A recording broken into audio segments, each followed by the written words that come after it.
Welcome to the Angel News Network's current events broadcasting.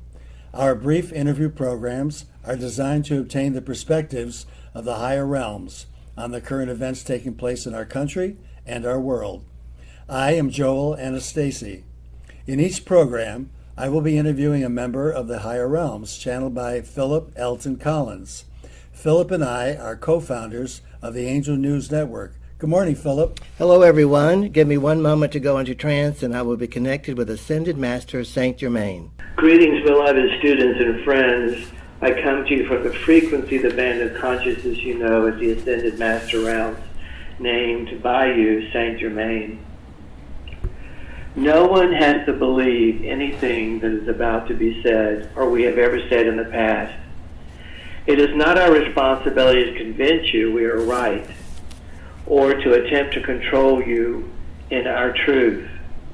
You will always follow your resonance and your discernment to discern what is true for you. We wish to say this, I wish to say this, at the beginning of all of this. Right now, during the current pandemic, it is an opportunity for your human species to do an energetic reset, to begin to align with the planetary ascension process of the planet, which began its final 2,000-year cycle in December of 2012. If the balance of the two can be met, there is an increased opportunity to create a world based upon love, which is the mission of this planet, allowing equality, harmony, and balance. Remember this. This is the foundation of everything that is going on. Also, remember it is often darkness before the dawn, and you've heard this before. But through the darkness, if the sky is very dark and you look up into it, you can actually see the 12 star systems that seeded your planet, each one of them bringing an important responsibility of their missions to this planet. Beloved ones, it is essential that you do not go deeper into the densest frequency that you exist within the universal plane. Allow your light to shine from the inside out. This will enable you to create a parallel path to transcend the old, which is not functioning very well. It needs to be said, there are forces greater than man at play in creation right now, and this pandemic is a reminder. Even though you are the creator creating your individual lives all the time, these pandemics allow the ego of humanity to remember that there are forces greater than yourself. The pandemic allows you to better experience the present moment now by being with yourself more and escaping your past and the thoughts of the future. The question to ask yourselves during these times of challenge is, what are the most positive things you are learning about yourself that you could also teach to others? Yes, there are corruptions within the pandemic. There always is within the folly of being human. As you follow the money, you will see who is economically benefiting from such things as a pandemic. And you can ask yourself, are the needs of the people, the common good of the people, being met? What is this issue of money versus human life? What is this issue of corporations controlling and attempting to own your government, which is so prevalent right now? The virus itself, beloveds, is a great equalizer. It is teaching you what affects one affects all. It's even invading your White House. Your top officials are not immune to this experience. So with the foundations of these thoughts, these several thoughts, let us begin interacting with our questions and answers. How may we help you? Good morning, Saint Germain. Thank you for joining us. Good morning, everyone. I was observing Of course, right now, this is May 11th, 2020, and we are experiencing the effects of this pandemic big time. The economy has virtually come to a standstill. The numbers are crashing in terms of economic activity, and unemployment is soaring. So we're really experiencing the effects of this pandemic, and the isolation has been increasing over the past 3 months, and people are really becoming almost desperate from the sense of isolation and separation we're having from each other. But in the discussion of all of this that we hear in the media and between people, it's really interesting how the subject of the spiritual just simply does not come up. If anything, to me at least, that demonstrates the almost total disconnect of much of humanity from the higher realms. It's the fact that almost no one that I have heard has even brought up any kind of a question about the spiritual significance of all of this. So that's certainly what you are giving, and I'd like to focus as much as possible on that today. Well, it also gives humanity an opportunity to select other individuals as their leaders as they are seeing their needs increasing. As we have discussed in the past, this period will be most likely remembered not so much as a result of the death and the illness, which has happened through pandemics in the past, but it will be remembered as the economic devastation that it created, allowing people to make another choice about having their needs met within the future. But the most important thing that's being said now, which is not being said anywhere else, is the pandemic is an opportunity for the human species to reset itself energetically and be in alignment with the ascension process of the planet, which can evolve into a higher existence of reality with or without humanity. That is something very important to remember and apply to everything that's going on. It is the missing wisdom. That was one of the comments you made at the beginning of your introduction. Could you very briefly give us a couple of key ways that we can energetically reset ourselves, humanity can energetically reset ourselves? But the foundation is always the relationship with self. So as people to be able to experience more solitude in being with themselves, they can reflect on their needs and do a deeper examination of the self by being with themselves without the distraction of the outside world. Once that relationship is healed more with the self, it becomes more loving. It connects, it integrates with the ascension process of the planet herself. And each combine and integrate and support one another in a balance of giving and receiving. Does that help you? Yes, you said that the virus is a great equalizer and that what affects one affects all. And boy, that is really true. There's nobody who is more impervious simply because of wealth or position or power or anything. Everybody's equally exposed to the effects of it. That is why it has been created. It is a great tool, an ascension tool for humanity at this time. It is not here to kill you. It is not here to punish you. It is here to awaken you. Well, that of course brings up the idea of equality, and the institutions that create inequality. One can think about that when I look at the questions that you posed about taking a look at who is benefiting financially and about the corporate control of our world. Those are important things for us to really look at and examine when we look at the issue of equality and what are the forces that are creating inequality. And you can look at those independent of spiritual wisdoms or metaphysics.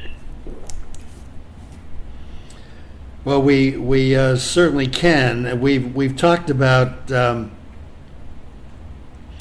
this decade was going to be a clearing and cleansing, and that a lot of what is happening politically and economically in our world was going to contribute to a wake-up call that would empower the individual to create that equality.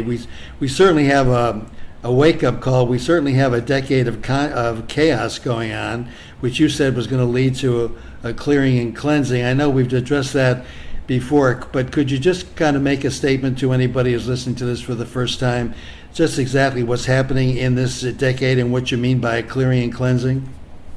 Well, remember, out of chaos, it is a major ingredient in creating something new.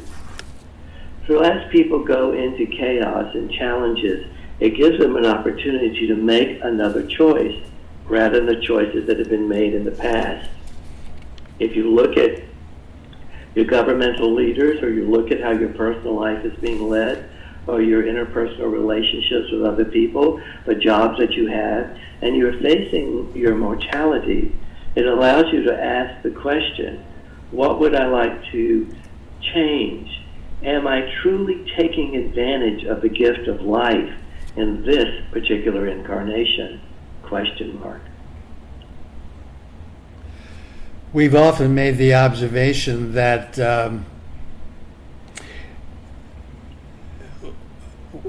a great deal of the human race has not had an equal opportunity to participate in that life on Earth. And you've said that the primary force that has created that inequality has been the lack of balance between the feminine and the masculine energies. And you've said that that is beginning to change, and that will change. Is that one of the things we can look at when you talk about an energetic reset? Yes, the balance of the masculine feminine energy, the receptive feminine and the assertive masculine, allowing to create a new parallel path rather than intersecting the old and going into resistance with it. That is absolutely one of them, which allows the balance of giving and receiving once the planetary ascension energy and process is met and integrated with that of the human species. It is again an opportunity for an energetic reset of the soul plan of humanity at this time. That is the foundation of everything that's happening. So the question to ask yourselves is, what do you choose within this possible reset? It is a golden opportunity. And that choice is being presented to us. One avenue of that choice, of course, is through our politics, and we're already beginning to see a greater participation of the feminine. Just as you said, we would be seeing the elections of 2018 certainly demonstrated that, with a far greater historic participation of the feminine in the American elections, certainly both on the local, state, and national levels. And now we're confronting in 2020 a new election in the fall of this year, although there's a lot of potential disruptions that we're beginning to see. What would you say about this election year of 2020? You have one force attempting to manipulate and vernacular cheat in order to win. And this is where the populace, the citizenship, those who choose to vote, have to remain vigilant. There are forces at play to continue to attempt to corrupt the outcome. But the question to ask yourself, the citizens of the United States particularly, is, do you want more of the same? Or have you learned what you need to learn through what you've already experienced? That is the question to ask. It appears that the majority of the citizenship of the United States of America feels that they have learned what they need to learn and are ready to make a new choice and move forward. So we shall see what takes place, shall we? Many of us are very concerned about the attempts by the people in power to maintain their power with trying to discourage the voting of minorities and silence the voice of the feminine and the poor and the people of color, etc. There seems to be a massive effort to do that this fall, and the possibility of using the pandemic as a means of doing that. If the feminine energy alone, the majority of them showed up and voted for the common good of all, that would win the election alone. If those who are disempowered and think they have no power at all, some of the minority aspects of the culture showed up and voted, that alone would cause a different outcome. What is needed to take place is to shift that the majority of the population in the United States of America still chooses not to vote, for they think it will not make a difference. Only through the strengthening of the power of one, the individual going into the collective, can the needed shift take place. That is the aspect of we the people, by the people, for the people coming forward. Things are as they are as a result of we the people, by the people, for the people simply not showing up. As has been said many times before, democracy is not a demonstrator sport. It requires the participation of each and every one of you. First and foremost, the vote. I just want to repeat what you said because I was going to bring it up again. You've said over and over again that democracy is not a spectator sport. It is not. It requires the participation of each and every person, understanding that they matter, and understanding that under it mattering, the world would be incomplete without them, or they wouldn't be here. If they could master in fundamental this truth, that each person has a divine purpose, a soul plan of being here, and you're all in the process of waking up to knowing what that is, to identify your talents and gifts in order to serve others through those talents and gifts. It is a matter of taking the spiritual wisdom that people may not understand or accept or believe and applying the truth of them, whether you identify with the source of the wisdom or not. And in our conversations of the last 3 years, which have led up to the publishing of our book, The Refounding of America, you said that democracy was created so that each one of us would have an opportunity to fully participate in expressing our individual missions. It only doesn't work when all individuals do not show up. And that is what the negative opposition forces depend on, that they can subjugate or prevent others from voting, from speaking, convincing them that their voice is less than and not worthy enough to be heard. Well, if the individual can wake up and understand that they are a divine aspect having a human experience, it can shift and change everything overnight, unlike the Berlin Wall falling. and that is our individual responsibility. That's our responsibility. Balancing the equation of responsibility equals consequence. When you do not act responsibly, you often create a consequence not to your liking. That is what you're experiencing in your federal government, your current administration, and your Congress at this time. Well, it's This is the prevalent example of when you don't show up, when you don't participate, this is what you get. there it is. It's a tough way to learn, and the question to ask yourselves is, have I learned enough?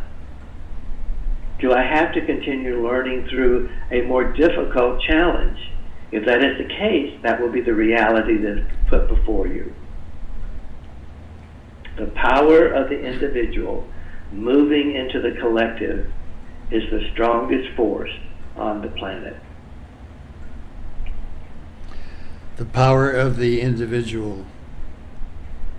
Moving into the collective consciousness, the collective voice, is the most powerful force.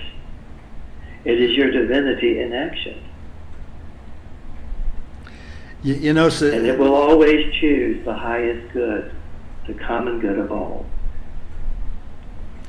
what you've just said, Saint Germain, kind of reminds me. Earlier today, I put on a CD of Swami Satchidananda, his comments 50 years ago to the huge crowd in at Woodstock in 1969, when he kicked it off with a spiritual message. And I was just listening to it this morning. It was so beautiful, talking about the power of music bringing all of us together, and that I don't know, somehow he seemed to be predicting that it would be America bringing a spiritual awakening to the world. And I just wanted to link what you just said to that. What would you say about the meaning of Woodstock, which many people were skeptical about, and the spiritual message he brought to that vast crowd? Remember, one of the missions of the United States of America is to be a beacon of light to the world. It is that truth, it is that energy that divine soul is linking into sharing. And 10 years ago this month, that's my grandfather clock in the background. My apologies to everybody. 10 years ago this month, a group of us went to Mount Shasta, to your earthly home, and opened up the vortices that you have said kind of kick-started or lent fuel to the spiritual awakening of America. Could you just explain what happened in May of 2010 in Mount Shasta? On that sacred journey, those were you who were chosen to be sacred proxies for humanity. You opened a gateway of the inner earth civilizations below and the higher realms above, and you balanced and merged the two, allowing a pathway, an energetic pathway, for the ascension of humanity to be in alignment, if you so choose, with the ascension of the planet, which can evolve with or without humanity. Synchronistically, that event is paralleling with the pandemic being an opportunity for the human species to have an energetic reset with what took place then on that Shasta not so long ago in your Earth time. Does that help you? Yes. Could you talk a little more about what kind of help that energy is giving mankind in its ascension? It connects you with your divine eternal aspect of yourselves, knowing there is a greater force and aspect of you outside your physical body. It begins to allow you to lose your fear of what you call physical death, and realizing you can never lose your cosmic consciousness, that you have had many lifetimes on this particular planet, and that you are an eternal being with repeated earth lives. And that fearlessness, based upon love, which is the mission of the planet, learning to love, the love of versity that you're all waiting to graduate from, will power your individuated soul plan and purpose to be here, and have it balance and merge with the collective consciousness of the rest of humanity and the planet and the solar system and the universe and the multiverse, all together, connecting to creation itself. So this opportunity you said that we have for an energetic reset, we're getting a lot of help, aren't we? More than the average human being can imagine. Beloved friends and students, you have never been alone. You will never be alone. In your solitude, in your quarantineism, in the opportunity to be with yourself, it gives you an opportunity to connect with a higher aspect of yourself and the forces that have been guiding and loving, supporting you all along in this lifetime and all the others. What a powerful message, thanks, Saint Germain. Thank you. Anything else you want to say to us? I think we have covered the basics. Be with those, review them, and if you have further questions in the future, as this evolves, And remember, you don't have to learn the hard way. You don't have to learn the difficult way. Ascension does not have to be as dramatic as it currently appears to be. When I made my ascension, it was a glorious moment with many lifetimes of trial and tribulations. Looking back, I realized many of those weren't necessary. It is your divine path to move into a higher reality, a higher frequency, a higher vibration of existence, mirroring what is taking place with the planet. Most importantly, remember, the planet can do this with or without you. So the question to ask yourself energetically moving into the collective is, what do I choose? What am I learning about myself that I would like to heal? What positive aspects am I learning through this particular pandemic? What is it teaching me about myself and others and the unified field of consciousness that we all truly exist within? Knowing what affects one affects all. Thank you for your powerful wisdom, Saint Germain. You're welcome.